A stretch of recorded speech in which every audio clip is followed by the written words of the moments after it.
Episode 48 of The Human Experience is JD's story. JD was a happily married father of two, until he wasn't. After nearly 20 years of marriage, JD found himself trapped by the woman he loved, who ultimately became his abuser. From having him involuntarily committed to poisoning him and even losing his kids for a period of time, JD's life had become a living hell. He was at his absolute lowest, but as JD puts it, God intervened when his wife revealed a shocking revelation that would lead to his liberation, or her third gift. The Third Gift is the title of JD's memoir about his raw and painful journey through domestic violence. A link to JD's website and his book can be found in the show notes. A brief content warning before we begin. This episode contains conversations around domestic violence, substance abuse, and mental illness. Please proceed with care. This episode was recorded in Charleston, South Carolina. Welcome to The Human Experience, a podcast about the stories we live out every day and the importance of championing the vulnerability and courage of the storyteller. I'm your host, Jennifer Peterkin, and it was through my own lived story of experiencing domestic violence that this podcast was created. By traveling the globe and interviewing each guest in person, I am convinced now more than ever that stories have the power to change the world. You can join our community of storytellers by subscribing, leaving a rating and review, signing up for my newsletter, following me on Instagram, and more. Thank you for being here. In a world full of noise, to listen with intention is an act of resistance. So what brought you down to Charleston? Change of scenery. Yeah. So I'm an empty nester. So the first two gifts, the title of the book is The Third Gift. My dad's the devil and her mother. My first two gifts are my kids are now young adults. My daughter lives in Tennessee. My son lives in Montana. We're extremely close, even though we're geographically not close anymore.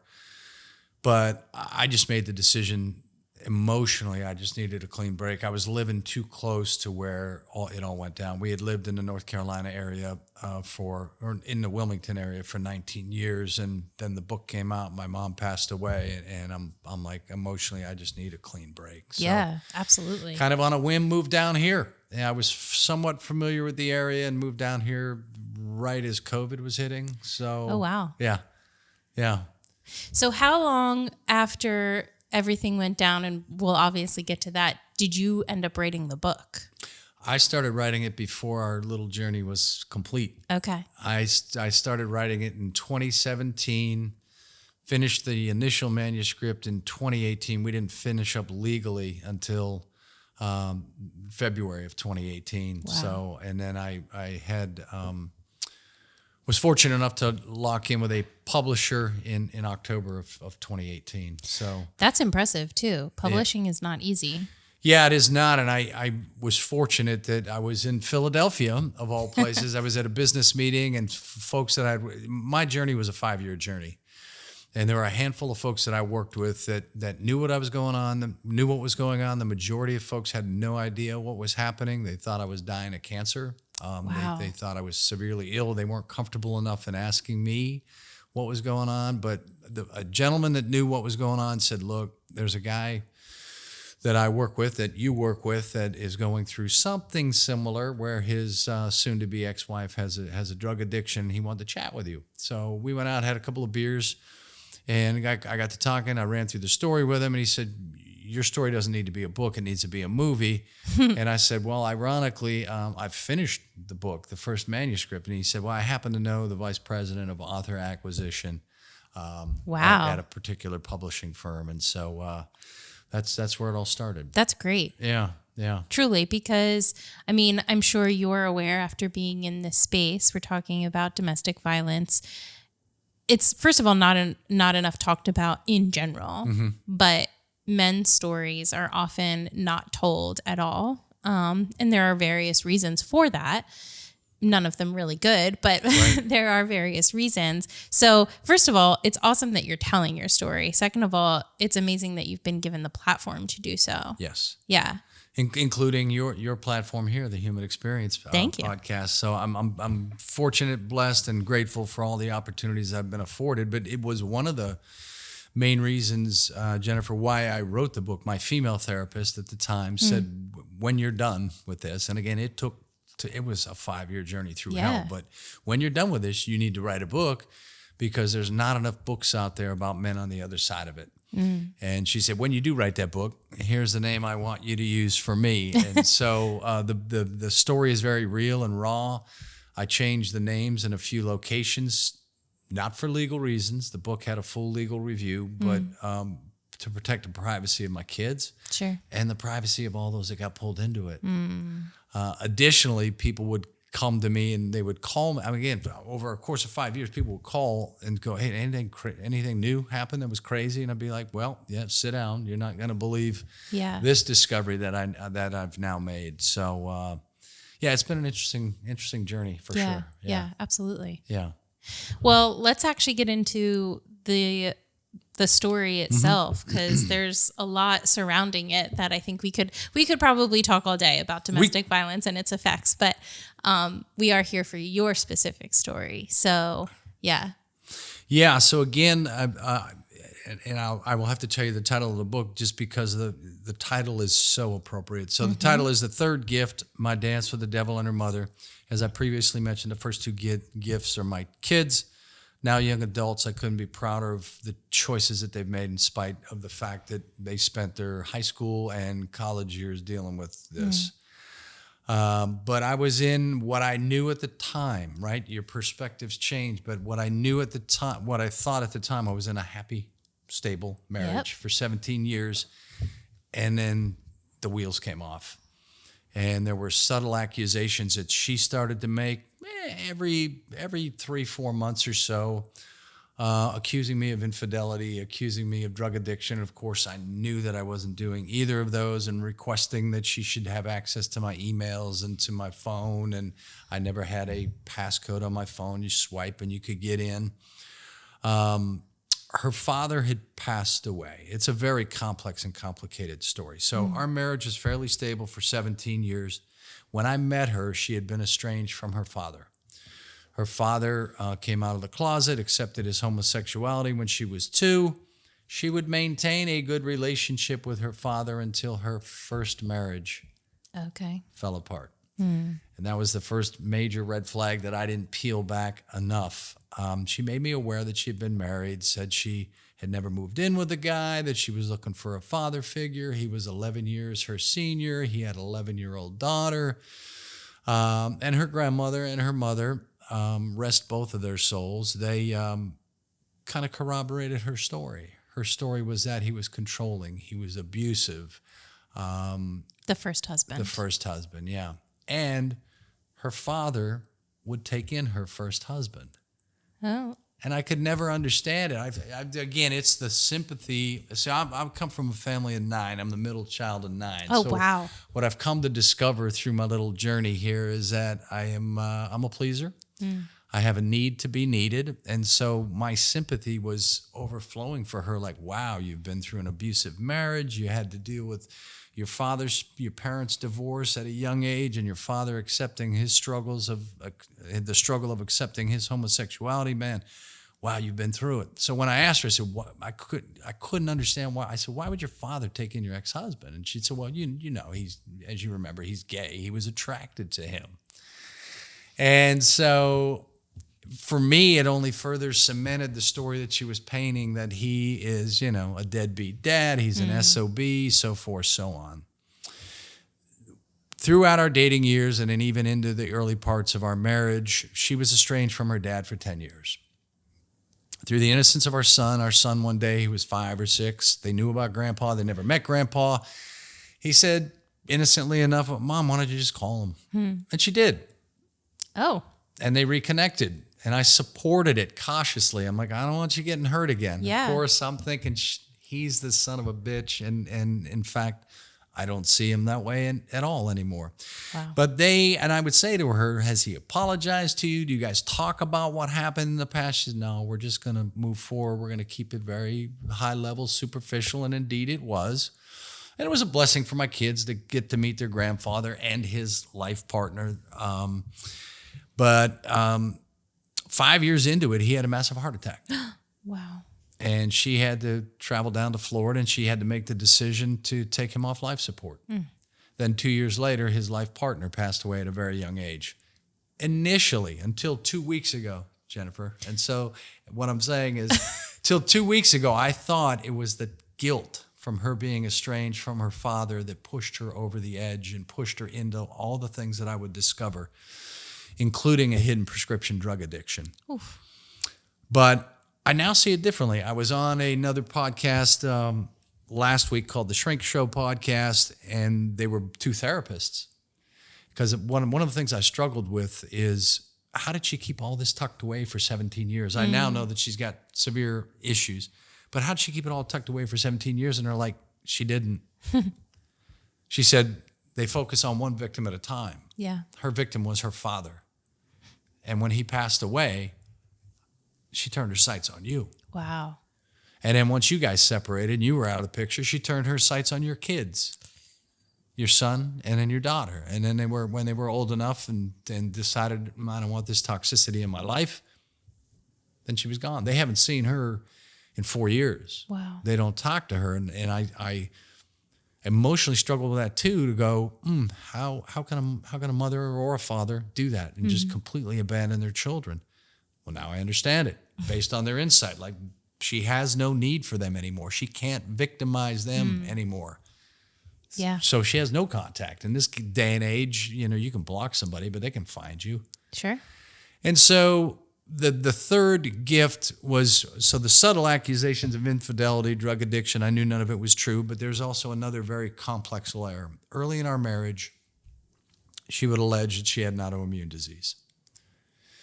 And I've been in the pharmaceutical medical field for 30 plus years. Knowledge can be powerful, but it also can be dangerous. I started to attribute a lot of what I saw to her alleged autoimmune disease, the paranoia, the delusions, the mood swings.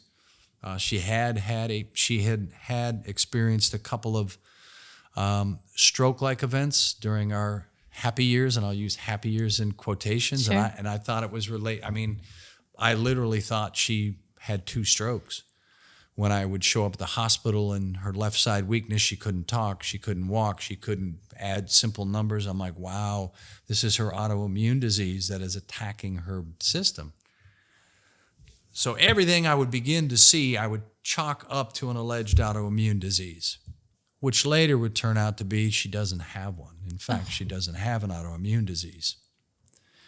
And this is why the title of the book is so appropriate. So the third gift was we had separated, and we can talk more about it if you want. But I also, throughout my little journey, I spent 9 days in psychiatric lockup. I had been involuntarily committed. I spent 9 days across 2 different facilities with the police transport in between the 2 facilities. I mean, she essentially hollowed me out, broke me down as a man.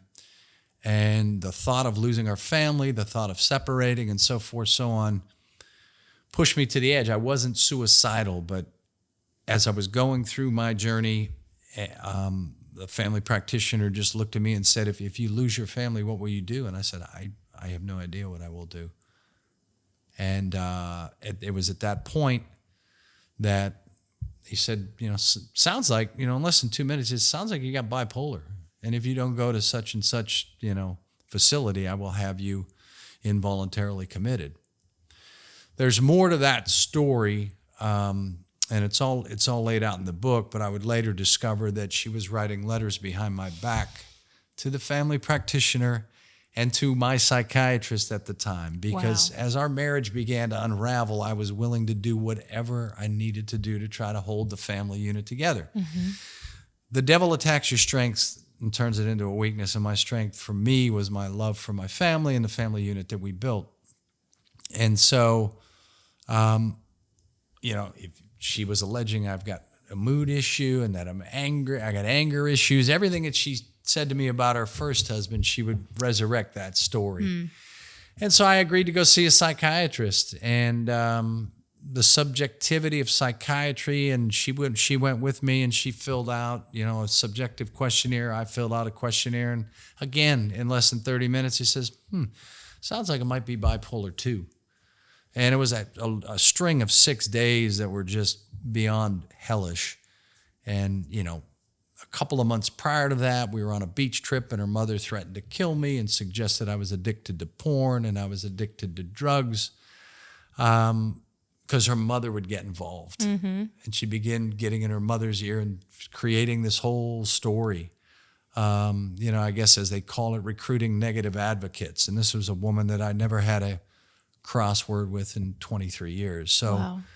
That is just the first part of the journey of personally beginning to experience medical issues, significant weight loss, and it had nothing to do from the trauma or the adversity of our separation and pending divorce and so forth, so on. I would later discover, once we had separated, that she had been poisoning me with arsenic. This blows my mind. Yeah. And I know I'm kind of bouncing all over the place, but the story is very complex and complicated, and that's just the early part of the spring and summer of 2014 when she really turned up the heat. And again, her father had passed years before, and she turned her sights on me. Mm-hmm. And the mistake that I made, for anybody that listens to this, and I think you referenced one of your quotes about darkness is the gift for fungus or something along those lines. Yeah. Isolation. So I come from a large family, a large professional network, and I told nobody what was going on. And that enabled her to isolate me, to hollow me out, for me to be able to get into my own head and start thinking, okay, maybe it is you. I knew I wasn't doing drugs. I knew there was no infidelity. I knew all that to be true. And then in the back of my mind, I'm thinking about her alleged autoimmune disease, and I'm wrestling with being sympathetic. And,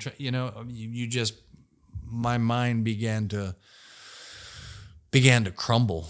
And so, I would spend 9 days in psychiatric lockup. I would get out, and I would stay in the marriage, for another 6 or 7 months. It was during my psychiatric lockup. I thank God that happened, because it opened my eyes to spend 9 days with folks that had legitimate mental health issues that I'm like, I never accepted the bipolar 2 because there was no family history of it. I never had any history of depression, either with me or with my family members. And I got caught up in the broken medical system. I got caught up in the broken mental health system, and I would later run through the wonderful legal system. Stayed in the marriage 6 or 7 months. We separated. My 2 brothers got involved and became aware of the situation when I was in psychiatric lockup. They came to town, and I thank God every day that they did. But they said, we'll support whatever you want to do, but you need to begin to document everything. So you've had the cops called on you. You've been misdiagnosed with bipolar 2. You've spent 9 days in a psych facility. You need to begin to protect yourself and document what's going on in the home. It was that documentation, that diary, that journal, what have you, that I would later, transform into the book. We separate. She used my daughter. To alienate me out of the house. She weaponized, my son was away at college, so she couldn't really weaponize him, but she weaponized our daughter, who was 15, 16 at the time, alienated me from her. Even when I was in the home, I felt alienated from her. And later, once we separated, I would essentially lose 2 years of my daughter's life. But we separate. I finally get another attorney, because my first attorney, I got an attorney 6 days after getting out of the psychiatric facility. Wow. The abuse began again in the parking lot of the psychiatric facility. And so I finally got an attorney, and then we were going back and forth. We're going to stay together. We're going to break up. We're going to separate. And then he finally just threw his hands up and said, I'm done with you. So I got my final attorney in the spring of 2015. We separated. We went to our first mediation, and it was at the first mediation where the third gift was revealed. So she's in one room, I'm in another room, 2 separate condominiums. You got an attorney going back and forth, serving as the mediator. They came in with their first offer. They wanted me to pay more money than I make a year. My attorney said, this is going to happen. They're going to try to take off both your legs and both your arms. So be prepared, breathe deeply. And you get that and you read it. And that knocks you back on your feet, even though you're prepared for it. And then the mediator says, by the way, Your soon-to-be ex-wife wanted me to let you know you gave her sexually transmitted herpes. What? So the third gift is sexually transmitted herpes, but it was a smack across the face from God saying, son, your marriage is over. Okay? And it was the beginning of the truth. That everything that she had been accusing me of doing, she was actually doing. And being in the pharmaceutical field for 30 plus years, I looked at the lab tests and I'm like, yep, she definitively has sexually transmitted herpes. This is a DNA test. They must have swabbed some lesions. It's 100% accurate. And then the prayers began to go, oh man, please let me test negative for this. And I would. 2 days later, as I'm sitting up in Pennsylvania, I'm like, I got to get out of town. I went to my brother's house, and his home and his family would become my lifeline for the next 4 or 5 years, and they continue to be very, very close to me. So there's a lot of good that has come out of it. But once she made that accusation, I began to dig into her medical claims and pharmacy claims that I had no idea I had access to. Legally, I was the primary card holder for our insurance. I went on our little website, and I'm like, wow. I've got access to 5 years of this stuff. What I discovered was she essentially had contracted pretty much every STD out there. And she had a hidden prescription drug addiction. The hidden prescription drug addiction is the first thing that I discovered. I'm like, what are these prescriptions that are marked private? 2 of them being filled every month going back 5 years. And I worked with the insurance company, made multiple calls, got to the right person and said, look, I'm paying all the medical bills. I want to know who this is, who's writing it, and what these are. And how do you establish privacy and this is a woman that would come to me. She mocked me along the way. She would say, I don't even have a username or password for our insurance company. I said, well, we can get you one, you know. Little did I know, she knew how to modify her profile to block these prescriptions. Wow. And it turns out she was addicted, and probably still is, to 3 different formulations of amphetamines, benzodiazepines, mood stabilizers. I mean, I knew the medications that she was on for her alleged autoimmune disease. I was very familiar with them. I would spend many hours going to specialist after specialist with her, only to discover once we got to the alimony trial, we subpoenaed her medical records. They subpoenaed mine. It was when I got my medical records to turn over to them that I discovered the letters she had written behind my back. Wow. 2 days before I was involuntarily committed.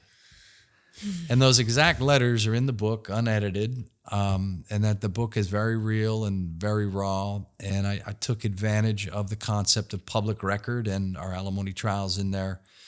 I didn't put all 17 hours in there, but what I felt was pertinent to the story.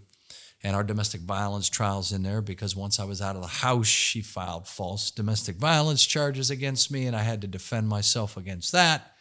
She dragged our daughter into court to potentially testify against me at the time. That never happened, thank God. But I successfully defended myself against these trumped up charges. But that's one of the frustrations that continues a little bit today, is just the court system in North Carolina. It's a non-pleading state, so you can say whatever you want, file whatever necessary paperwork, and you'll get your day in court. And so, yeah, the third gift was the beginning of the truth. The beginning of my emotional recovery, the beginning of emotional freedom for me to recognize that, yeah, I wasn't the reason for the demise of this marriage. Yeah. And I learned so much. I learned about the concept of gaslighting and projection. And it was my domestic violence attorney. I had to hire a separate one for that because my attorney didn't do domestic violence cases. We're at the hearing, and he reaches, because she's on the stand, he reaches over, he covers the microphone. He says, she's willing to say anything about you. And she's gaslighting you. And I said, what does gaslighting mean? And he said, look it up.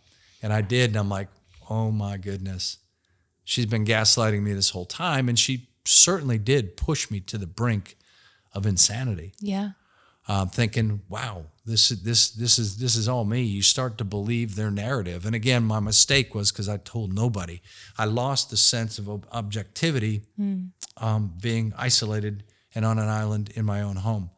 I will tell you, my favorite chapter in the book is chapter 19, titled Hi, Daddy.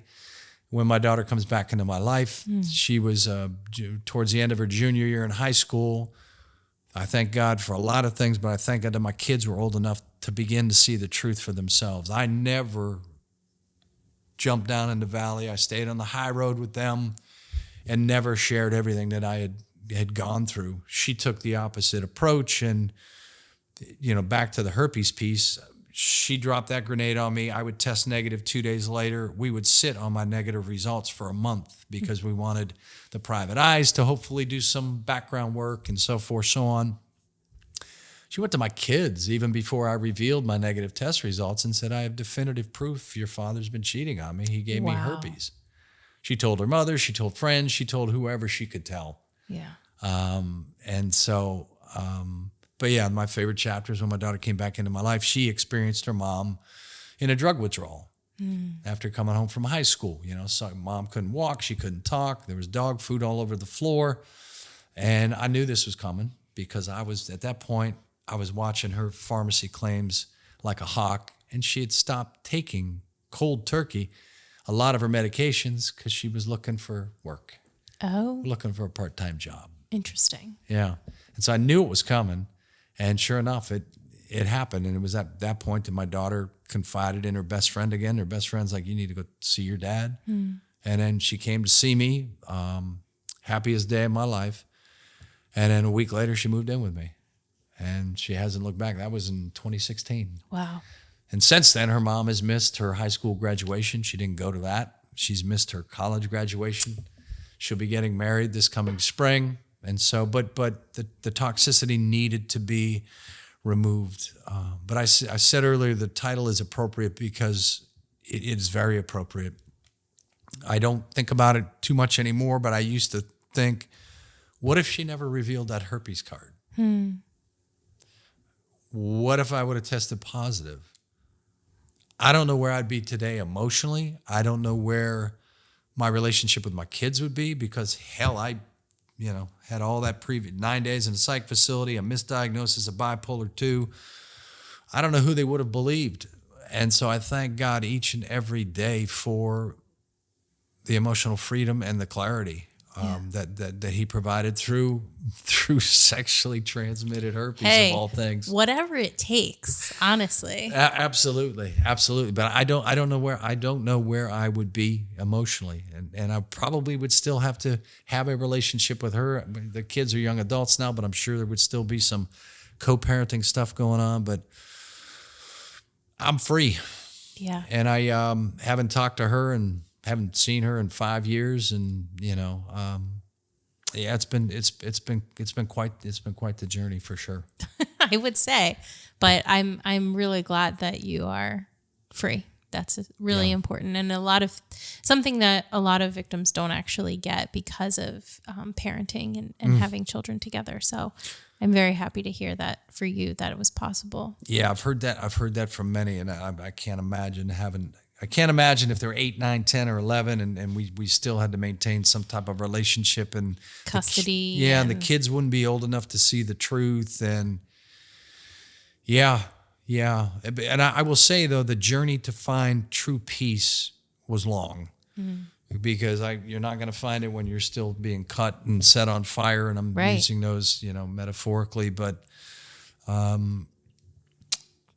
that the peace really didn't arrive until about a year and a half ago, So we did our little dance until 2018, and then, then the book came out, and then writing the book and revising the book, and I had to open up all the little boxes that I'd tucked away. And the human mind is incredible, and I was blessed to have a great therapist, and she would talk about compartmentalization, and I could never understand it at the time. She's like, as I'm in the middle of hell still, she's like, I only want you to think about her and the situation for 30 minutes a day.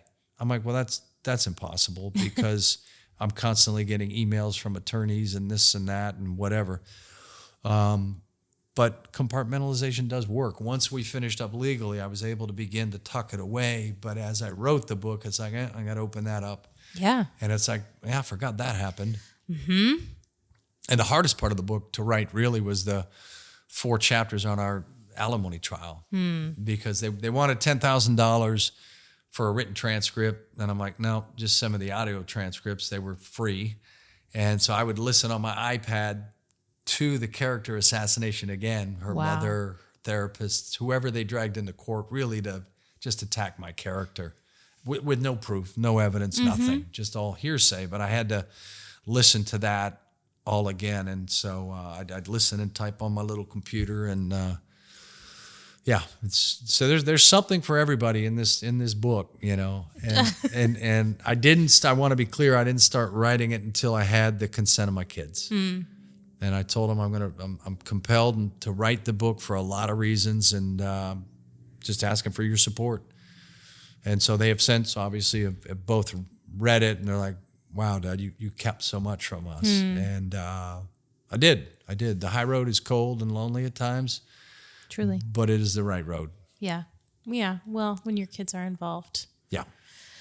That is the common theme too, right? And the overcompensating at some point to cover for the parent that is taking so much from the children. Yeah. So when she shifted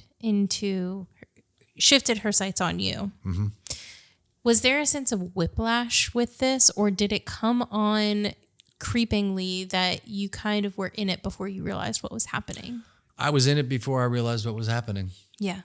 I mean, yeah, that's usually how it goes, but it was the subtle stuff. And then it was subtly taking an interest in finances and life insurance, which again should have been a huge red flag for me to go, she's never taken an interest in any of this before. Yeah. But she would play it off that she would after her father's death, she would see she started to see a therapist, which I fully supported. I'm like, okay, she's grieving. She lost her father, who she had been estranged from. She's probably carrying a lot of guilt for the 10 years that she lost.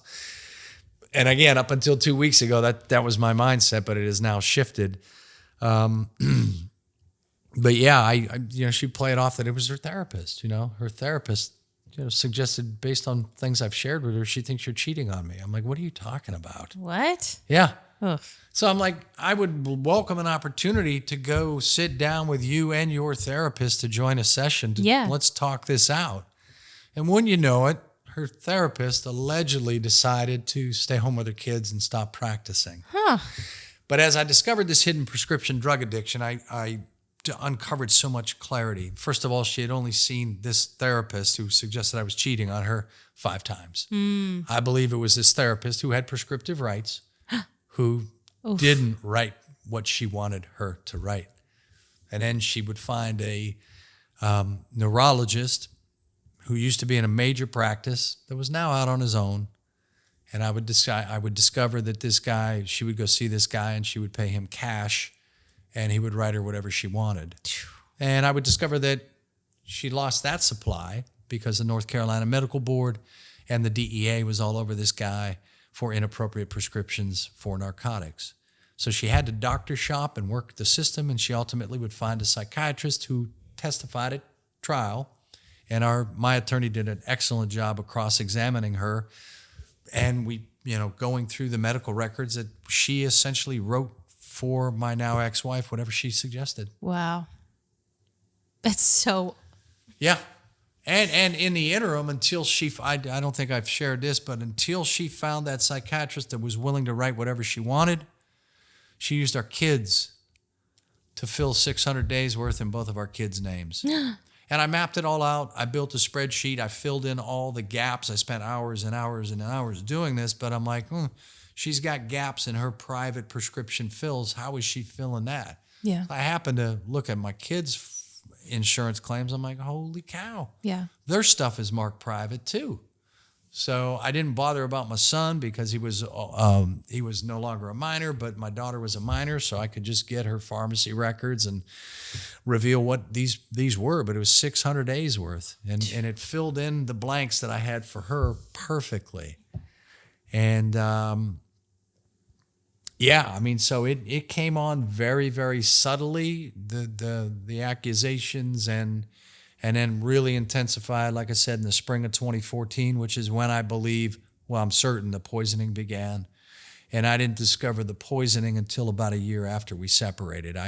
In the spring of 2014, which only further strengthened her story that he's doing drugs or he's cheating on me. Look, he's losing all this weight. I mean, I used to go 250, 255.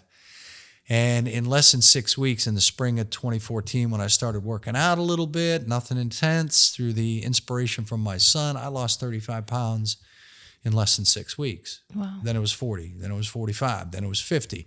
Then it was tingling in my fingers and toes and difficulty swallowing and joint pain and intestinal issues, and going to this family practitioner and ultimately specialist, where I was evaluated for leukemia, early onset of Parkinson's, Alzheimer's, all sorts of stuff. They couldn't figure anything out. It was this family practitioner where that journey began. He's the same guy that involuntarily committed me. He's the same guy that I would also discover would later allow her to fill the prescriptions in our kid's name through just a simple phone call. That's how you found out? That's how I found out. Walk me through that. How did you actually find out that you were being poisoned? The way I found out I was being poisoned is through the medical journey. They couldn't find anything was going on. We had separated, and I kind of put my health on the back burner.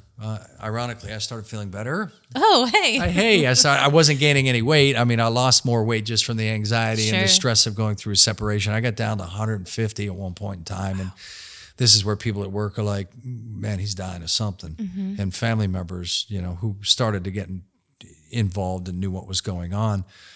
But I put all that on the back burner because I had the domestic violence trial. My daughter came back into my life. I'm trying to maintain my full-time job and my sanity. Ultimately, I would get to a liver specialist, told him what was going on, and told him that I had a blood test previously done. He's like, a blood test is not going to pick up on it. If you've been chronically exposed, we need to do a hair and nail test. And that is what confirmed chronic exposure to arsenic, was the hair and nail test. And that was only 3 or 4 months before our alimony trial began. And I went to my attorney, and my attorney's like, it's family court. I went to the authorities, and the cops are like, unless you have some evidence that directly links it to her, there's nothing we can do. Again, I had been out of the house for a year. The protein powder, which I'm certain she was putting it in, because she would pull that out of the cupboard and mock me. She would say, I know you're putting something in this protein powder. Wow. And we'd read the directions and the ingredients and go, it's 100% whey protein. I'm not putting anything in there.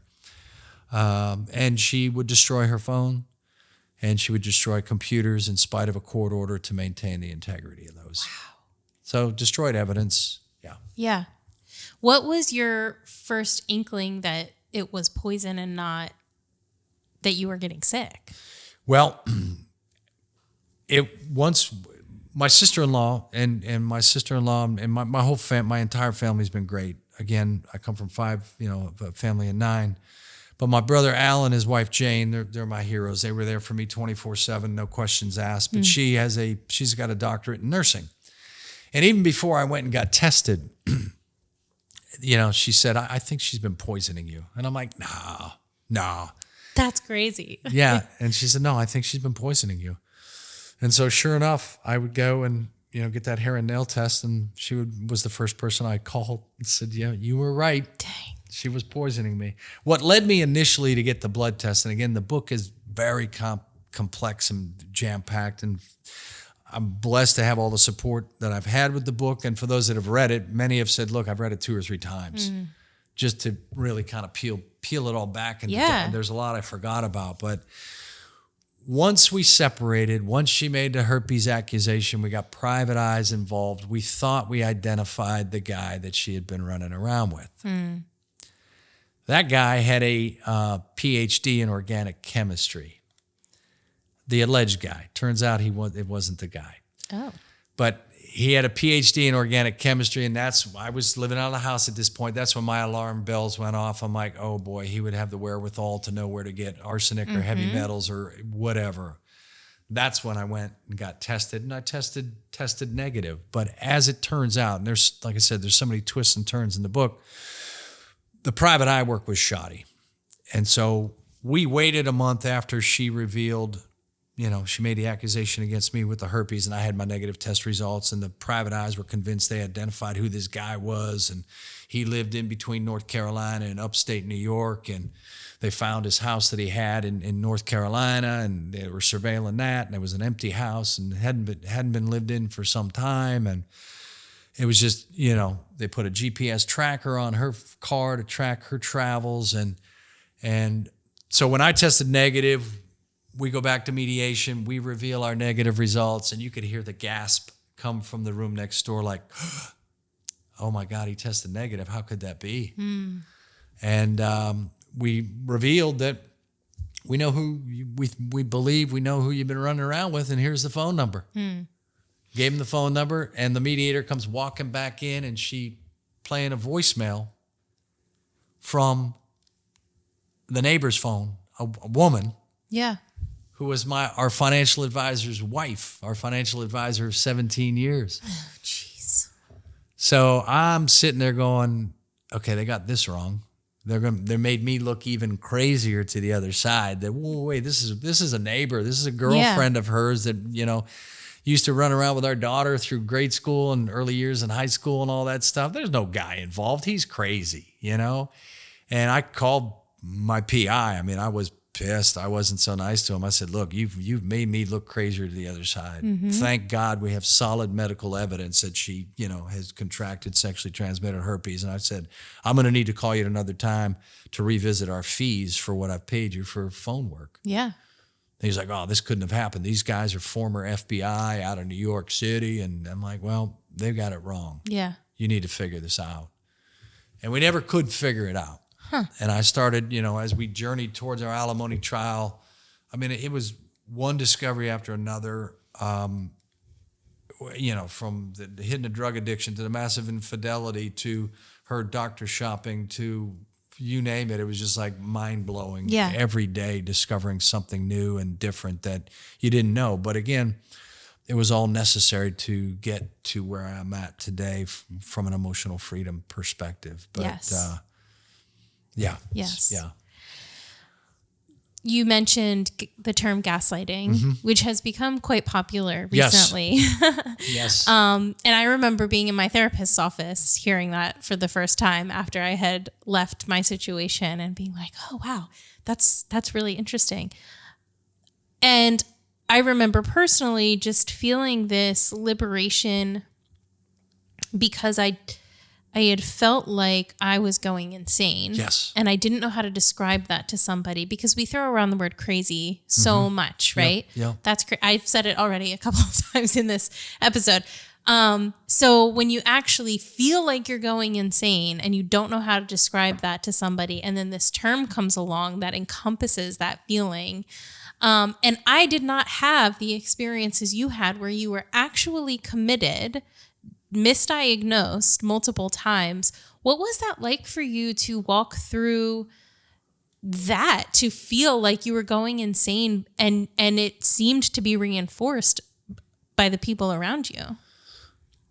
It was emptiness like I hope I never experience again. And I hope folks that have experienced it, because I know millions of people experience it, but to recognize that there's light on the other side. But I'm sitting in this, psychiatric facility, the place that I was trying to avoid. That I went to this place. He said, you either go to this psychiatric facility or I'll have you involuntarily committed. So I show up with my little white piece of paper and hand it to the guy behind the window, and he says, the lobby was packed. And I'm looking around and I'm like, I am not staying here. And the guy behind the window is like, yeah, it's an 8 to 10 hour wait to grab a seat. And I'm like, nope, I'm not staying here. I found an acute care hospital that had a psych facility. I called the family practitioner and say, we're on our way to this place. Don't send the cops for me. I remember sitting in that place, and there's a chapter in the book about my time in the psych facility. I could have written a whole book about it, but I just was so empty, thinking, how in the hell did I get here? But yet, that didn't stop her from emotionally tormenting me even when I was in there. I mean, she would, on one hand, write me the most beautiful letter that I would ever receive from her. You know, she could only drop off certain things, and they had to go through your bags and all that. But a couple pictures of the kids, a little prayer book that was near and dear to her that her grandmother had given her, and the most beautiful letter. And then there was another occasion when, you know, we had pay phones in there. We weren't allowed cell phones and all that. And she called me on a Sunday night. She only visited twice. She was very busy, I would later discover. And I talk about that as well. But she called me on the phone Sunday night, 9 o'clock. I wasn't even going to take the call because I'm like, I'm tired. The antipsychotics that you put me on inappropriately are starting to kick in. I don't sleep at night. We're up at 4 o'clock in the morning. You got somebody flashing a light in your eyes every 10 to 15 minutes, making sure you haven't hung yourself. So I almost didn't take the phone call. I shouldn't have, but my roommates knocked on the door and said, you know, JD, your wife's on the phone. So I'll never forget it. She laughed in my face. I said hello. She said hello. It was our daughter's 16th birthday that I missed. And she laughs in my face. She says, I don't know when you're going to get out of there. Wow. 2 days before, I get this most beautiful letter. Yeah. And now she's laughing in my face. Yep. And I said, I've been in this place for 7 days and you're going to laugh in my face? And she said, oh, it's just my anxiety. I'm sorry. But yeah, the feeling, but at that point, I'm like, this is rock bottom. Yeah. It's going to go one or two ways when I get out of here. We're going to continue to work on our little marriage, or we're going to have to go our separate ways. And I wasn't anywhere near rock bottom, Jen. I wasn't even close. Yeah. That was in 2014. We wouldn't finish up until 2018, which helped me in a sense that once I started getting into it, you know, I've made God more of a priority in my life. I always had good faith, but I've made him more of a priority. I just, you know, once we separated and all this stuff started collapsing in on me, I'm like, I no longer asked why. I'm just like, let your will be done and just walk with me. And he did. And he put a lot of wonderful people around me and my kids to get us through it. But yeah, it happened very subtly. And then the bullwhip came in the spring of 2014. Yeah. And at that point in time, she had worked her mother, but I now see her mother in a different light. She passed away 5 years ago, but her mother knew. Her mother knew what, and she is her mother. I'm convinced she is her mother. Wow. I'm convinced of it. Just the way the grandmother turned her back on my kids. They loved her. They adored her. And then as we started going through this, I would see the text messages that grandma would send to them, Jeez. you know, asking them why they didn't include mom in this or that. And, you know, I'll share this because I just shared this with my girlfriend the other day. She and her mother moved away to Florida 2 weeks before our daughter graduated from high school. And she had the baccalaureate. My daughter posted on Facebook some nice pictures of her and I and some of her girlfriends and all that. She immediately got a message, I don't know if it was on Facebook or via text from grandma, saying, maybe someday you can explain to me why you didn't include us in these beautiful moments in your life. And my daughter can be very brief at times. She's a very strong young lady, but she said, because you moved to Florida. It's like you're driving to Florida. Right. You expected to be invited to the baccalaureate. You didn't think, oh, she's going to be graduating in 2 weeks. Maybe we should hold off and not move to Florida. Yeah. And it's not like she moved to Florida for, a bustling career. She moved down there for a part-time job that she would only maintain for a couple of months until she would bounce to another job. And I have no idea what she's doing now. But it came on subtly, and then it was boom. You know, the smack across the face and the emptiness that I experienced is like, how did I get here? How did I get here?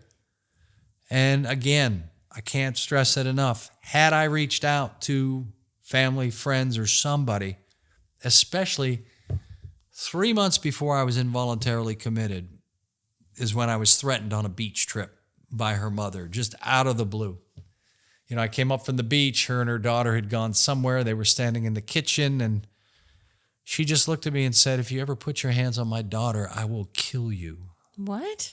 Yeah, it's on the back side of the book. If you put your hands on my daughter, I will kill you. Perhaps you're addicted to porn. Perhaps you're addicted to drugs. Maybe there was something that happened in your childhood, Dan, that you need to dig deep. That was your famous phrase. You need to dig deep and figure out what is going on with you. Well, now I know, of course, that it was something in her childhood. And she needed to dig deep, but they never take accountability for that. But had I gone to my brother Al and said, look, man, here's what went down. I don't understand where this is all coming from. I would have had an objective voice. I may have been able to avoid psychiatric lockup. I may have been able to avoid the entire 3-4 years and that lie ahead. But on the flip side, and some people have said to me, well, man, why did you stay in the marriage for 6-7 months after you got out of the, and I see you shaking your head. Why'd you stay in the marriage after 6 or 7 months after you got out of the psychiatric facility? You should have left her as soon as you got out. Well, I thought about that a lot. Had I not stayed,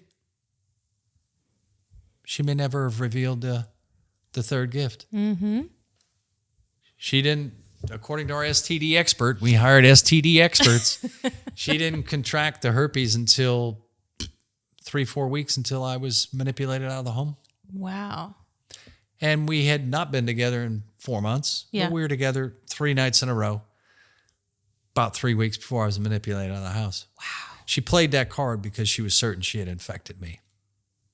And her wickedly brilliant story would have been rounded out. He's controlling, he's abusive, he spent time in a psych facility. He's got bipolar too. And oh, by the way, he gave me herpes. Would have been perfect. So my gratitude to the man above will never end. But again, I look at that and go, you were supposed to stay. You were supposed to stay. It was part of your journey. And again, had I left, that would never have been revealed. Had that never been revealed, I do not know where I'd be today. Sure. I wouldn't be sitting here with you. I can guarantee that. Yeah, absolutely. Yeah. But I also think it's important to, as many times as we have to say it, unfortunately, it's not so easy as just walking away. Right. It's not so easy as just saying, forget it, I'm done. You have ties that can never be broken to this woman, even if you never see or talk to her again. Yeah. So I hate that question with a burning passion. Yep. Because what that tells me is that someone has never been in that situation. And thank God for them. Thank God that they have never been in that situation. But it is really easy to sit from outside and say, it's so obvious. Why aren't you gone? Right. And we've already talked about, you feel like you're going insane. There is a part of you, even if it's not all of you, that feels like, well, this is the person that I love. This is the person that loves me most. They just want what's best for me. Yeah, and I was trying to figure out what the heck was going on. You know, you get out of a psych facility and your head is just, you first of all, you just can't even grasp it all happened. I made futile attempts to begin to reconnect with my daughter. Who again was probably scared to death of me when I came home. Like, oof, I didn't talk to my kids for 9 days when I was in there. I'm like, I don't want to talk to them. I don't want to talk to them while I'm in here. But I was trying to figure out what was up. It's funny that 2 months after I got out of the psychiatric facility, I was promoted into this position I have today. Oh, seriously? Yes. And she even tried to sabotage that. As I was in California for my third interview for this position, we were still together, and she called me a half hour. She knew when the interview was. Half hour before the interview. Said, I've just been thinking, since you've been gone, I really think we need to separate. And I'm like, okay, you're going to do this again? I mean, I started to get a little more calm with it. I started to have a little bit of a sense of humor about it. I'm like, okay, you're going to do this again now? You know I have an interview a half hour from now? Yeah. But yeah, I agree with you. And I think about, even from my perspective, and you look at it from a female's perspective, right? Oftentimes it's financial or whatever finances was part of it too for me, where it's like, okay, I'm responsible for all of this. Cars, you're responsible for everything financially. She was a stay-at-home mom, and no disrespect to those folks. But financially, I'm like, I can't afford to go get even a small apartment. You know, I can't afford it. Yeah. And oh, by the way, we had attorneys' bills and her attorneys. And Yep. we started the legal stuff, which I'm like, oh, that. Yeah, I mean, so yeah, there's a lot to consider. Yeah, it's complicated. It's very complicated. But I agree with you. Those that say, well, you should have gotten out. But I will say this, and I've said this to others. If you see something, say something. You know, so this is not a TSA announcement, but if you do, if you've loved someone and you see something that doesn't sit right with you, say something, because so many people in my family, not so many, but a handful, came up to me after all this exploded and said, well, I always knew there was something wrong with her. I just didn't want to get in the middle of your marriage. I didn't want to say anything. I always saw that pill look in her eye. Her eyes always looked like she was on pills. I'm like, why did you say anything? Yeah, I have had that too. And I personally, I don't believe it all of the time. I think that people struggle with their own guilt of like, why didn't I see something? Right. Or how didn't I know? And because, I don't know, I had people in my life that were really close to me that loved my ex-husband, that thought he was the best thing to happen. And it was only afterwards that I had people coming up to me and being like, oh, I knew something was wrong. Right. And I'm like, no, you didn't. You didn't. Because if you had, and you actually cared, if you really knew something was wrong and you cared, you would have said something. You would have been beholden to say something. Yeah. And so I think that domestic violence is such a complicated thing, and we try to simplify it in our minds as much as possible and make it as black and white as possible. And it's not black and white. Yeah. There is nothing black and white about it. It is messy, no matter what way you slice it. Yeah. And I think, you alluded to this earlier, domestic violence, when you're in a relationship like that, it affects everybody around you. Yeah. It touches so many people. It is never just about the two people in the relationship. And so people's lives change because of it, even if it's just in a small part. It's not what you went through, but the ripple is so far reaching. Yeah. And I think people kind of do what they have to come to terms with things sometimes. So yeah, I have a hard time with that line as well, just because I've heard it myself. I know other people have heard it. It seems to be a very common thing. And I think it's hard. It's hard to be somebody that cares about you and know that they didn't see it, or they weren't able to stop it. Yeah. And years before, I not always, but the majority of the time I practice what I preach. I had to do that with a friend of mine, God, years before I got married. He was going to get married. He came to me, asked me to be the best man. I said, I can't. We were best friends. I said, I can't. I don't support you getting married to her. Mm-hmm. Not only for reasons with her, but also reasons with you. I said, I just don't support it. Mm-hmm. So we lost the friendship. We've reconnected since, but I lost the friendship for 20 plus years. But 6 months into it, he was divorced. Mm-hmm.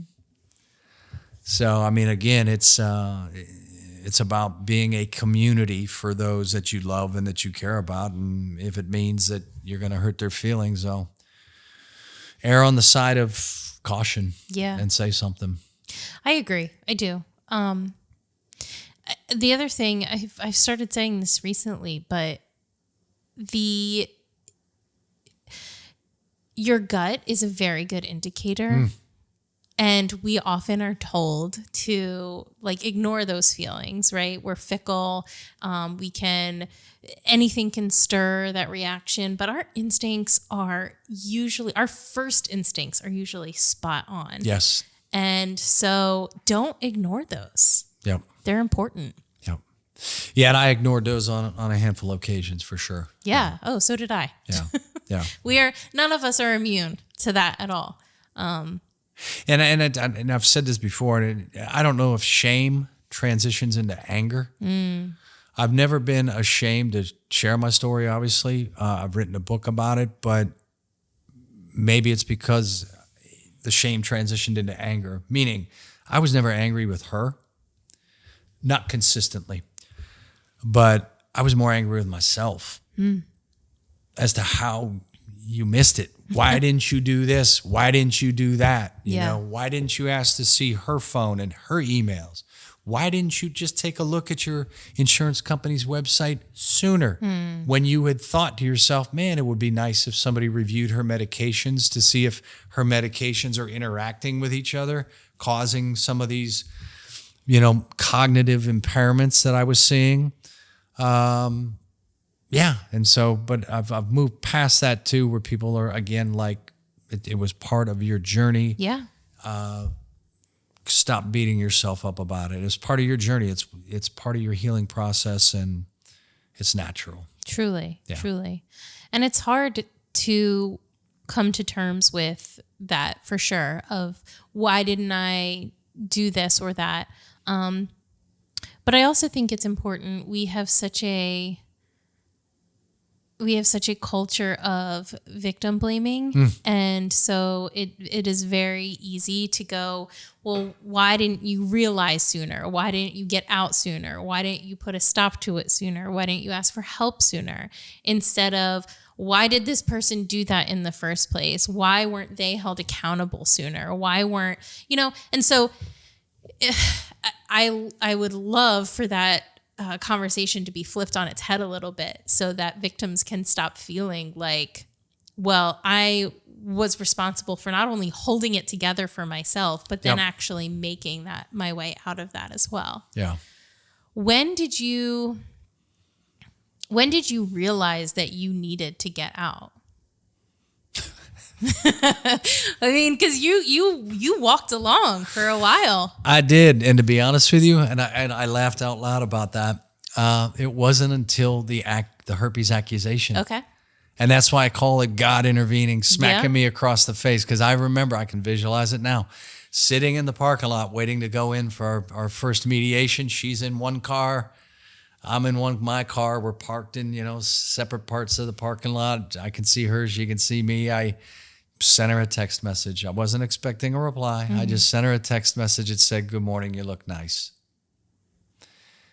My blind self was, as I understood love at the time, because I have a different perspective on it now. I'm in a very healthy relationship, been in one for the last 4 years. So again, it's changed my perspective. But as I saw love at the time, I was still in love with her. Mm-hmm. And I thought, we'll go to this mediation. We'll sort out a little bit of the money. We'll maybe, release some money from some of our retirements, my retirement stuff, from the retirement fund, so that I could go get a little place to live, so that we can, work on this, Yeah. And that was my vision at the time. I told my attorney, I'm like, yeah, I'm still hopeful that we can, reconcile the situation, but I just need access to some funds. So that's what I want to mediate, is get access to some of the funds, And again, it wasn't until, boom, she wanted me to let you know you gave her sexually transmitted herpes. That was when I knew, okay, this is over. Yeah. And driving to my family practitioner's office to get tested immediately, I took the wedding ring off, almost chucked it out the window. I mean, I'm glad I saved it because I sold it. And I would need the money, so I'm glad I had it to sell. But it wasn't until then. Yeah. It wasn't until then. Yeah. So without a doubt, he just reached down and said, okay, you can't see anything. My child, you're blind. I'm going to help you out here, okay? Now, up until that point, are you thinking, like, maybe I do have bipolar? Maybe. Okay. At that point, no. Okay. I moved beyond the bipolar when I got out. When I got out of the psych, yeah, Okay. yeah. I never truly accepted it. I just got caught up in the system going, well, he's involuntarily committed me. Well, then I would later discover why. Well, because he was written lengthy letters from my now ex-wife, and she set me up and wrote the letters 2 days before he involuntarily committed me. Yeah.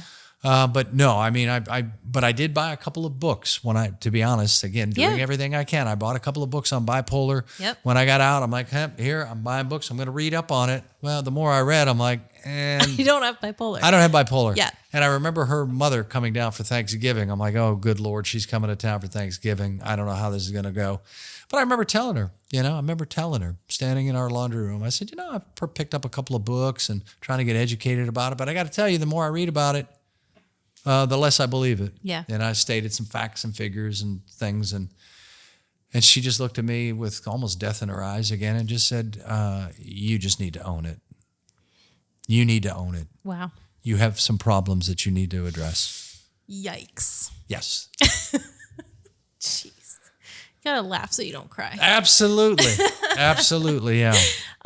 So what's going through your head then? You're not believing this stuff that's being put on you as far as these diagnoses and what she's trying to push, the narrative that she's trying to push. And so between that and finding out about the herpes, what is going through your mind to keep you going forward with her? Like, how are you thinking we can fix this? Well, after the herpes accusation, there was no fixing it. Yeah. Right. But between the getting out of the psych and separating. And separating. Well, because and I don't know if you've ever read the book, I Hate You, Don't Leave Me. I have not. It's an excellent book. Okay. But as I read it, it was one of the few books that I had to put down and go, holy Toledo, this has been my life. This is the gaslighting piece, the love bombing, the stuff that I knew nothing about. I've learned a few of the buzzwords and the lingo, but yeah, I mean, she would pull me back in. Mm-hmm. I mean, and my daughter didn't want me in the home. Whatever my now ex-wife was telling her, she didn't want me in the home. Mm-hmm. But there would be, weeks where it would be good. We'd get along and, we'd start casually dating again, feeling good about it. Our daughter really didn't support it. So it's like, okay, now we got that to deal with, whatever you've told her. Mm-hmm. But I was an emotional yo-yo. You had to pull you back in. It wasn't intimacy, but it was, the dating, a little bit of hand holding, this and that. But then 5-6 days would go by and boom, she'd throw some type of grenade at you. Right. I'll give you an example. And some of these examples are in the book. She had a birthday in March. This was a couple of months before I was bounced out of the house. I made it a really special birthday for her. Her mother came down again. We had a nice little party, went out to a nice dinner. She wrote me a beautiful email thanking me for a wonderful birthday and hoping that we can continue on this path, giving me a false sense of hope that everything's all right. Little did I know she's out running around with whoever. Yeah. Beautiful letter, beautiful birthday. 10 days later, I'm getting ready to go and lay down in bed, go to sleep for the night. She looks at me and says, I know how important sex is to guys. If you want somebody else, just let me know. Whoa. I looked at her with, again, kind of a wry smile on my face because I was starting to get used to this. And again, I'm thinking in my mind, she's got some psychological stuff going on from the 2 stroke-like events she's had, from her autoimmune disease. And again, it's sympathy in me going, there's something going on here. But I said, where did that come from? And she said, just making conversation. Good night. Oh. I know. Yikes. I know. I know. It's wild. Yeah. So she just totally made up the autoimmune disease? She never was diagnosed? No. So as we went to trial, that's the beauty of the trial. I mean, I'm glad. I guess I'm kind of glad I spent what I spent because of further clarity and further discovery. Their story was going to be, which, it's easy to paint. I'm controlling. I'm abusive. I didn't allow her to have friends, so forth, so on. But she, with her health issues, she's way too sick to ever really hold down a full-time job. And she's cognitively impaired from a couple of the incidents that she's had. I mean, they brought in a therapist that did a cognitive test on her for 50 minutes, and she essentially tested that she's slightly above mild retardation. I mean, I think that my favorite part of the book, in addition to my chapter on my daughter coming back into my life, is the legal stuff. Because, their story was going to be that she's way too sick to work. So, of course, we're going to subpoena all the medical records, which are, my discovery because of the third gift. I was able to discover doctors that she had seen that I had never known she was seeing. So I was able to provide my attorney with a list going, I want all these records for all these guys and gals, OBGYNs, neurologists, other people that I had no idea she was going to see. But they brought nobody to the stand that said, yes, I diagnosed her with an autoimmune disease. They brought a few medical people, therapists, and her psychiatrist that said, yes, well, she's got anxiety as a result of her autoimmune disease. And my attorney would say, well, did you diagnose her with that? Oh, no, I'm not a neurologist. So she self-reported that. Correct. So she could bounce from doc to doc and system to system and hospital to hospital and tell them what she has, and nobody ever cross-checks it. But she went down to a prominent clinic down in Florida twice. I stayed behind because to stay with the kids. They were early teens at that point in time. I never asked to see her medical records or any of that stuff. Well, I remember when she came back, I just said, well, what did they find? You had comprehensive workups. What did they find? Said, oh, they just confirmed that I have small fiber neuropathy. Never asked to see her medical records, but you better believe we subpoenaed them for the trial. And in there, from this prestigious clinic, they said she does not have an autoimmune disease. Wow. And if she does, it's a very, very minor form. She doesn't have it. Wow. So a lot of folks, as my story has been told and others have heard it, is like she not only probably has borderline personality disorder, but she also has Munchausen's, or what is, I guess it's now known as factitious disorder. Okay. And they've said her poisoning of you was Munchausen's by proxy. Yep.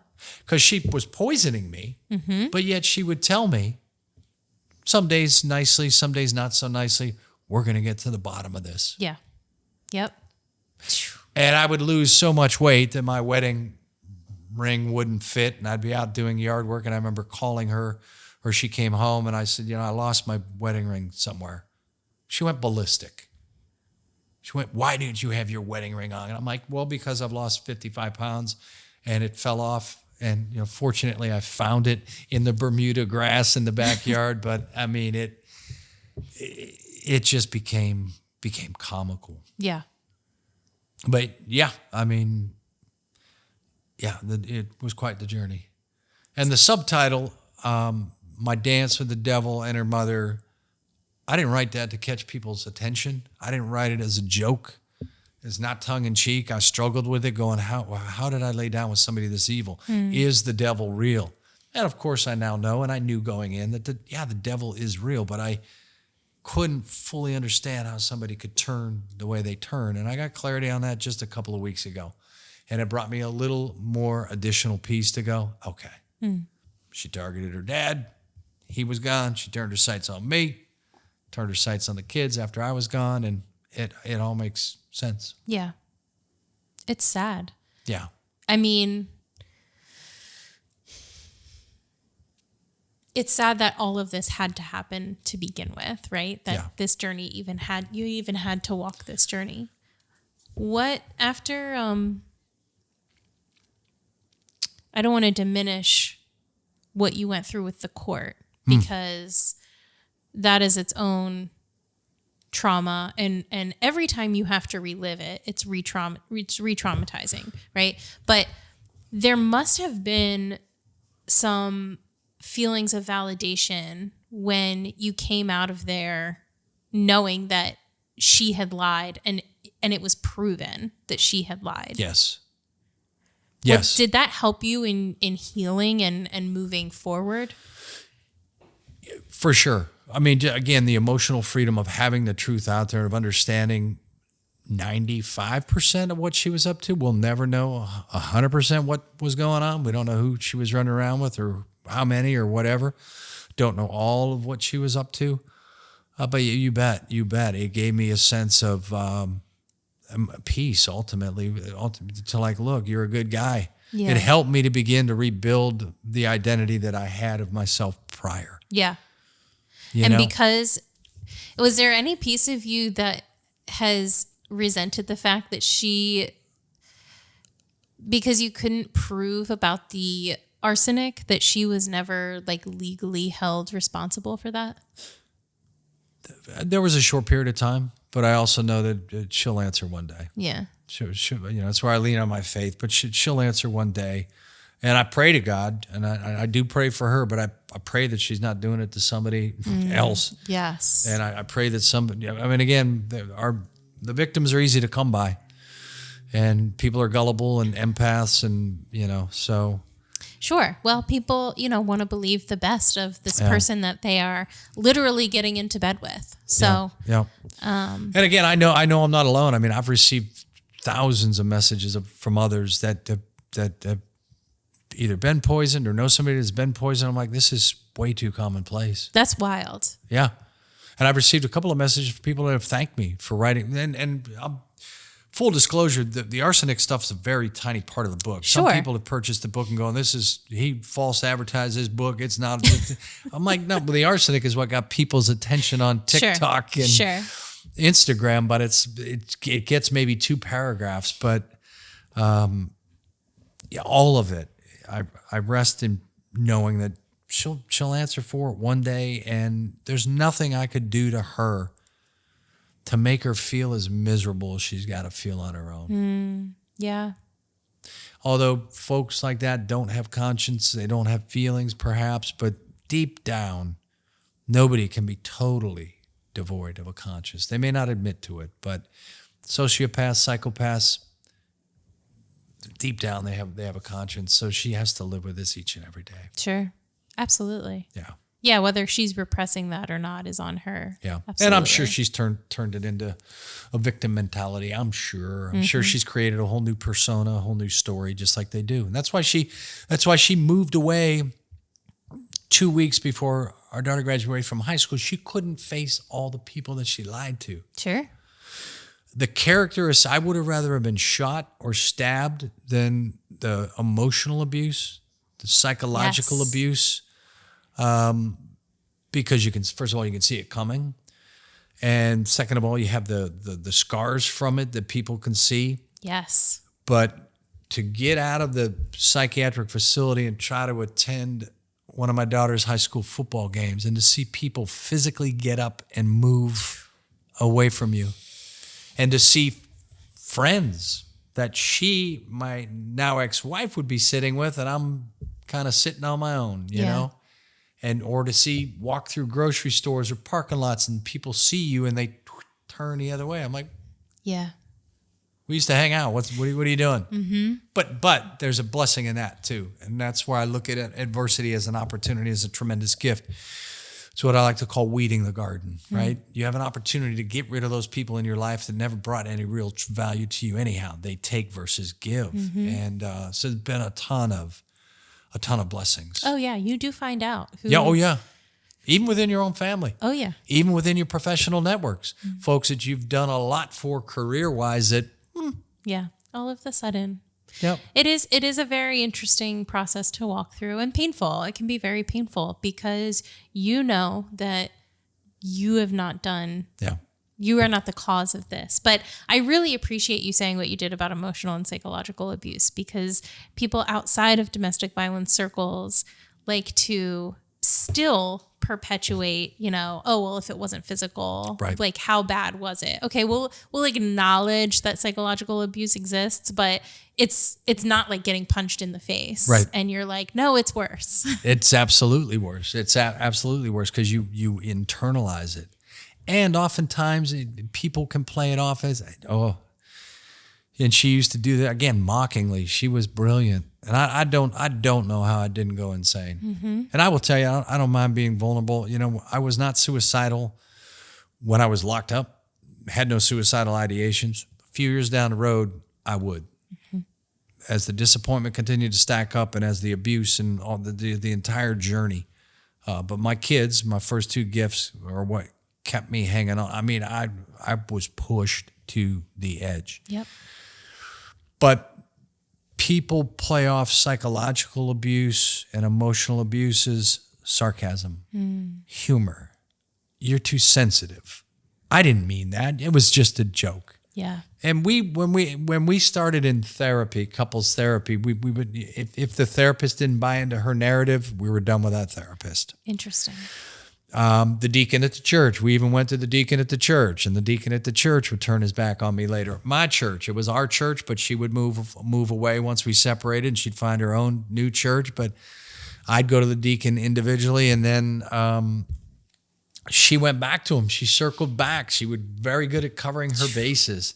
And so I reached out to him once I had a legit therapist. I reached out just to connect and see if we could sit down and chat. And he's like, well, if this were for reunification therapy, we could, but that's no longer the case with you. And I'm meeting with your ex-wife. I'm like, what? Yeah. I'm like, she has her own church and own deacon. But I said, whatever. Yeah. Maybe you're God's vehicle to get her the help that she needs. Because I had made the discovery about the drug addiction and shared with him some of my concerns. And I thought, well, maybe he can get her some help or what. Anyhow, but going to therapy and all that, the therapists, they give you the strategies on how to communicate with each other. And I would say on a couple of occasions, and then I'd stop saying it because I'm like, you're only going to mock me. And I would say to her, this is how I am feeling. Yeah. I'm not saying this is how you're making me feeling. This is how I'm feeling. Let's talk about it. And she would look at me and say, everything's hurtful to you. Wow. She would dismiss everything. Yeah. It is. It is such a wild ride. Yeah. And to literally, I feel like I am specifically repeating myself, but the feeling of actually going insane is something that you cannot, I think, describe unless you've actually been there and walked through it. When did you call it domestic violence? That's a great question. That's a great question. Probably after I got the clarity on what all was going on. It was at that point. I wouldn't have considered the infidelity domestic violence, of course. And the infidelity, believe it or not, never bothered me. It never bothered me. It was the thing that bothered me the most was the hypocrisy of it all. Yeah. Like, whoa, you beat me into the ground. I spent 9 days in a psych facility. You accuse me of doing everything you're doing. The hypocrisy crushed me. When I started making first of all, with the herpes thing, again, it's like, woo, okay, that's when I'm like, man, you've been in an abusive marriage. Yeah. To myself. I've never put the label on it, but until the last couple of years. But yeah, it was then going, wow. And then the domestic violence trial added on, going, okay, you were gaslit. So that's another version of domestic abuse. And it's been a journey of discovery. It's been a journey of reestablishing my identity. And I'm believe it or not, I'm grateful for it. I'm grateful. It's grateful for the road to the truth. Yeah, absolutely. Yeah. It can be a really difficult thing to identify, domestic violence, when you're in it. Yeah. And especially because, again, outside of domestic violence circles, there is no general consensus on what qualifies. There are people that will fight tooth and nail to tell you that you're not going through what you're going through. You're crazy. Yeah, exactly. Or you're blowing something way out of proportion. But the fact that you got there to say it was abusive is actually really incredible. Because again, it's something that a lot of people don't realize until they're confronted with it. Yeah. So I think that's fantastic. And I think that it's fantastic that you don't shy away from using those words either. Because one thing I've noticed, especially with men, is when they do start telling their stories, it's, downplayed a lot. And because, you want to be seen as this person, I guess, this strong person. And so ascribing the term domestic violence or abuse can be seen as weak. I obviously don't see it that way at all. Yeah. But I guess I can understand where that comes from. So I do appreciate that you're using the words themselves, because I think it's important to normalize them in conversation. Yeah, and you had mentioned folks downplaying it, and there's a couple of phrases that I dislike. Man up, get over it. Mm-hmm. Yeah, put on your big boy pants. Oof, yeah, no. yeah. But the one thing, and I will say the support has been tremendous. I would say 90 to 95% of folks have been supportive, both women and men. Good. There have been a lot of men that have reached out, or a lot of women that have reached out, said my brother went through something similar, or is going through something similar, or my son has gone through it. You know, so raising the awareness is key. But I would say the support has been overwhelming, other than a handful of people. But I think perhaps they're abusers themselves, maybe. It's quite possible. But I would also say that abuse has no gender. You know, as I looked at the stats on emotional and psychological abuse, it's split 50-50. And again, you're assuming men are reporting it, but men aren't reporting it. Well, absolutely. Yeah. I think it's underreported in general. Yeah, it's 50-50. And the other thing, too, that I would like to see, Jennifer, at some point in time is more resources for men. There's not. I mean, we sit in Charleston here, and there's a place called My Sister's House, and there's other places, but there's no My Brother's House. You know, there's nowhere for a guy to turn to get even financial advice on how to navigate the finances of a legal system or whatever. Yeah. I would like to see more available for men, for other folks, everybody in general. But it's never going to stop, unfortunately, right? The abuse piece is never going to stop. No, especially non-physically violent abuse. Right. Because it is so insidious. And I agree with you. I think we are coming on that wave of more resources being available to men. I know in different parts of the country, and actually in different parts of the world, there are people working specifically towards resources for men. Great. So it's wonderful to hear. I know it's happening. It's in early stages. There's a lot of work to still be done. There's a lot of work for everybody to be done. There's a lot of education that still needs to happen, unfortunately, for people to accept that domestic violence is real and is prevalent as it is. But yeah, it's important. And I'm glad you've had the response that you've had from people, that it's generally been supportive, and that you've had men specifically reaching out. Yeah. And I think one of the other difficult things for me is the systems, and we could talk for days about the systems, but accepting, I mean, from a guy's perspective, you're guilty until proven innocent. We come into the court system and others with an inherent bias, and we probably have earned that over the years, right? Just with the physical violence and so forth, so on, being predominantly male-dominated. I think it's 7-1. But for the ability for a woman to come in and just say things and it be accepted at face value without any proof, especially, you know, her domestic violence charges that she filed, you know, turn in firearms and bullets and ammunition. I'd never even owned a gun. Yeah. You know, or to say he abuses prescription drugs and alcohol. Well, where's the proof? Right. It's accepted at face value. Right. And that alarms me, that a lot of us have to spend money to defend ourselves when we've done nothing wrong, when we don't have a system that can't filter through it and go, bring me some proof and then we'll take it to court. But there's no proof here. Yeah. It is difficult. You know, I see the validation that you got through your court hearing, and I think that is fabulous. And I know that there are so many people that don't get their day in court or can never prove, you know, I could never prove my situation. Right. It was never something that I could say, you know, besides my word versus his. Right.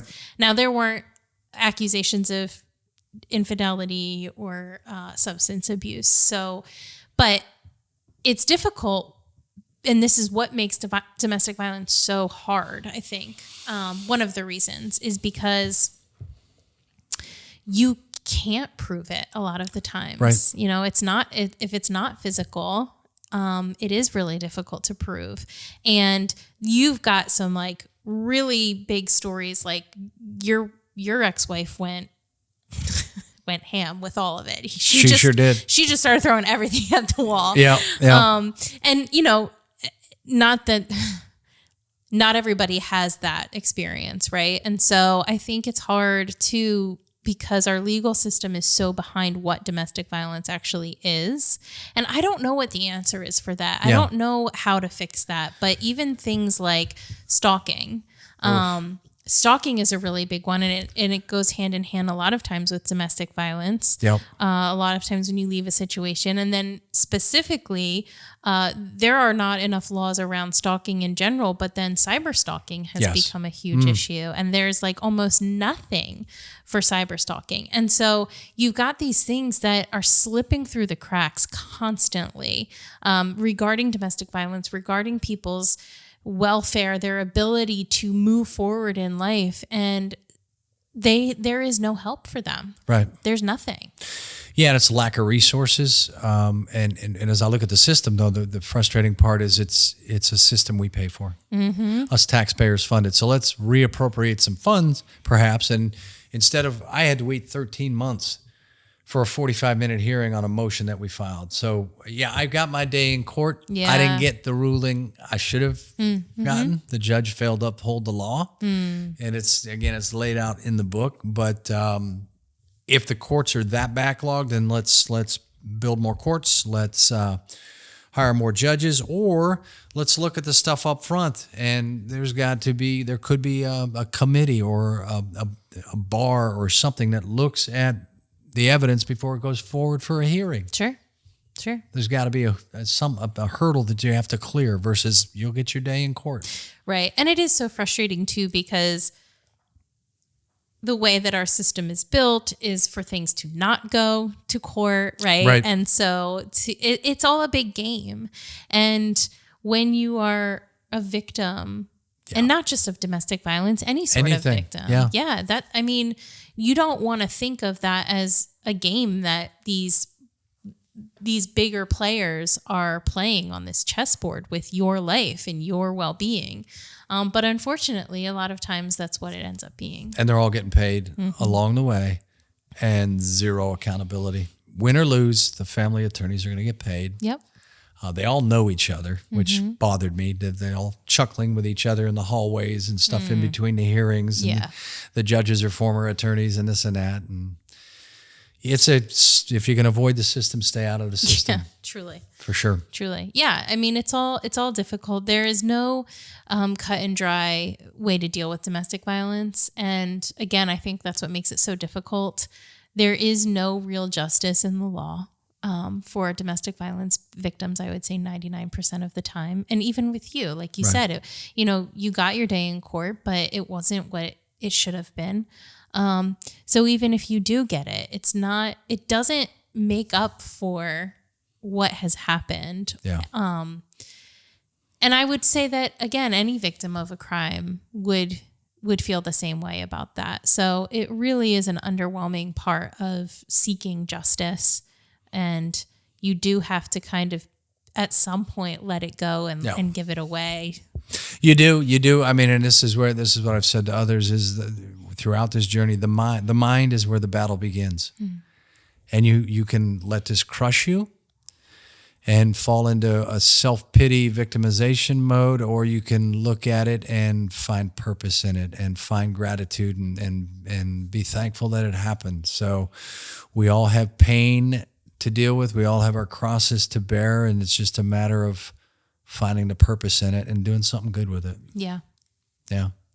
So you said you're in a relationship post your your marriage, and it's a healthy relationship. Healthy relationship. How is that getting back into dating? After you've been in it for a few years, but... Yeah, but I mean, initially, so I was introduced to her by a long-time trusted friend. Okay. I wasn't looking at the time. Good. You weren't on the websites trying to filter out. No, and I crazy. wasn't, and I wasn't going to do anything. I wasn't even looking to date when I was introduced to her. And I was introduced to her, and she's a fantastic lady. First 6 months in, we probably jumped in a little too quick. But it was just so refreshing to have true adult conversation and companionship and what have you. And then the book came out, and then I had some issues that came up, and I'm like, I'm moving. Yeah. And so I used to live less than a mile from her, and now we live 4.5 hours apart. Oh, wow. But okay. She's up in the Raleigh area, but it's worked out really great. We see each other all the time, and I can, if I'm not traveling, I can work from home, and so I can work from up there and whatever. But she's been tremendous. She's been tremendous, and she's been very supportive. She got the first copy of the book when we first started dating. I figured, you know what, I'm going to lay it all out. Yeah. She knew I wrote a book. She's like, I heard you wrote a book, so for a second date, I brought her a copy that I had just bound at Office Max, Nice. And it was kind of cool to go into Office Max and say, I want you to print this off and bind it. And they looked at me and said, well, this is copywritten, sir. And I said, well, I wrote it. Yeah. I wrote it. So I wrote it under a pseudonym. So I don't know how I proved that to you, but I wrote it. So, but it's been a great journey with her. So that's so good. The long distance piece has been, like I said, a little over 3 years. Yeah. Yeah. I'm glad. I know that can go, that can go one of two ways, right? And it can be really tempting to jump into something right away just to feel again. Yep. But the way that it happened for you, I'm so happy that, and she is who she is. And the other thing that I had is I peeled back. She knew my story, and we peeled back. We've left no stone unturned. Good. And I made a list of must-haves and deal breakers.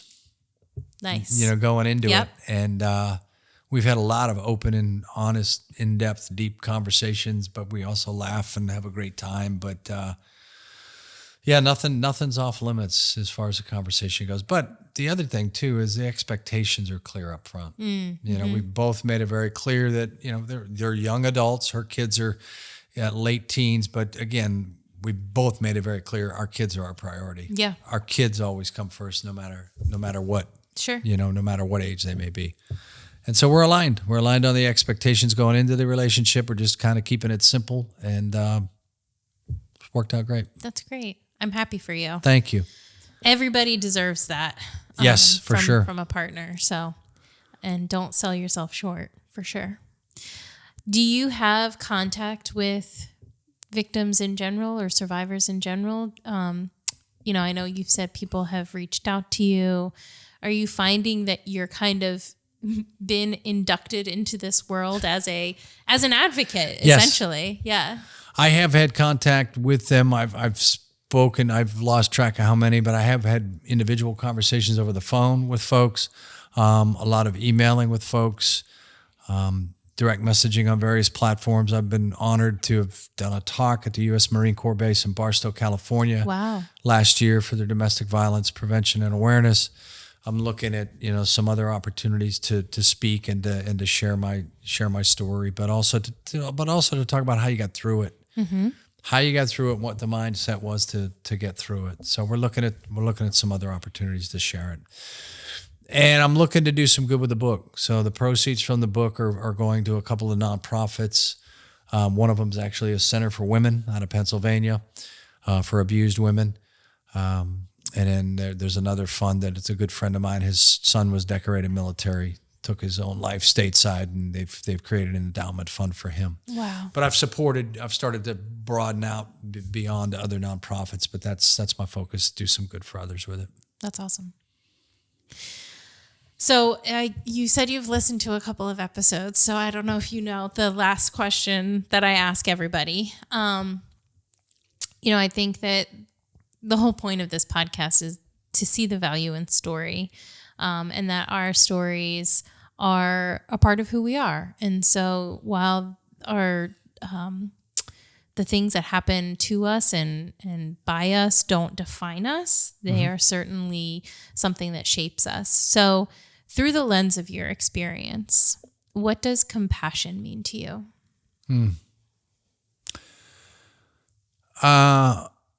It's a song. I forget who wrote it, but it hit me hard. It's one of the lyrics in the song is, "It's hard to see through the eyes of a stranger." And so compassion to me, and I even have compassion for my ex-wife. I read something early on that helped me to get to forgiveness with her. It was in a book called Be the Man That God Wants You to Be. It was recommended to me, and there was a phrase in there that said, "You only love God as much as you love the one you like the least." You only love God as much as you will love the one you like the least. I had to take that to my therapist and go, please help me understand this because I can't love her anymore. She said, no, it's about compassion and it's about forgiveness. And through my lens, compassion too, I've felt compassion. I've felt compassion from family members throughout all this. I felt compassion from complete strangers. I kid you not, I was coming out of a convenience store several years ago, empty on the inside, and obviously I was making it obvious on the outside. And this complete stranger, I'm walking out, he's walking in, this complete stranger just looks at me and says, I hope you find peace. Wow. So it's one of the other reasons why I wrote the book for many reasons, but one of the other reasons, and I love your platform. And I love the concept of storytelling. I used to work for an employer. I won't use their name, but they had 40,000 employees. They did it one year. It's called 40,000 Stories, where if you were on a leadership team or you were an employee in that company, whether it was a meeting or wherever, you were given an opportunity to share your story. Wow. And to see people at the highest levels, CFOs and CEOs in the organization, to share their vulnerabilities and what they went through as a kid or an adult or whatever, gives you a new perspective. It was called 40,000 Stories. So part of the reason why I wrote the book was when I was living out of my car and living out of a hotel, you get to know people. I could only sit in my room for so long. Mm-hmm. You sit outside on the little patio, you meet people. And when they would share their stories with me, part of their journey, it made me feel better about where I was at. I call it relativity. Mm-hmm. And it's something I share with my kids. Relativity to where it's like, you know what, no matter what I'm going through, other people have it far worse. Yeah. And turn on the TV today, right? Truly. Turn on the TV. We don't live in Israel. We don't live in Ukraine. We don't live in these war-torn countries. We don't live in Maui. We haven't gone through that personal tragedy and destruction that others have had. But so for me, compassion is perspective to recognize the blessings that you have and not focus on what you've lost or what you've had taken away. Yeah. Yeah, truly. Thank you so much. Thank you. This has been great. I am really excited that you're going to trim down that 2-hour episode, right? It's only an hour and 40 minutes. Oh, is it does get trimmed down. And I apologize in the middle there. I mean, it's a crazy story to follow. So sometimes I get like, whoa, I got to back up and provide clarity. No, you're good. You're good. I was following everything, but now everybody just needs to go read your book. Yeah. Which they can find everywhere. They can find everywhere. Yeah. So if they're interested in signed copies, they can Venmo me at The Third Gift. I'll mail out a signed copy for $25. It's available at Amazon, Barnes & Noble, Target, Walmart, so forth, so on. And, it's available as an audiobook, ebook, paperback. And you are on all social media platforms as well? I am on Facebook, TikTok, Instagram, Threads, Twitter, known as X. So it's at The Third Gift. Perfect. Thank you for listening to The Human Experience. If you enjoyed this episode and you'd like to help support the podcast, please subscribe, share it with your friends and family, share it on social media, and rate and review it on Apple Podcasts and Spotify. You can also support the podcast financially by going to my website, thehxpod.com, linked in the show notes, and clicking on Donate. It takes a lot of time and resources to create this podcast, so every little bit helps. Everyone has a story, and I'd love to hear yours, so be sure to check out the show notes for more information about how to stay in touch. Do good and love well.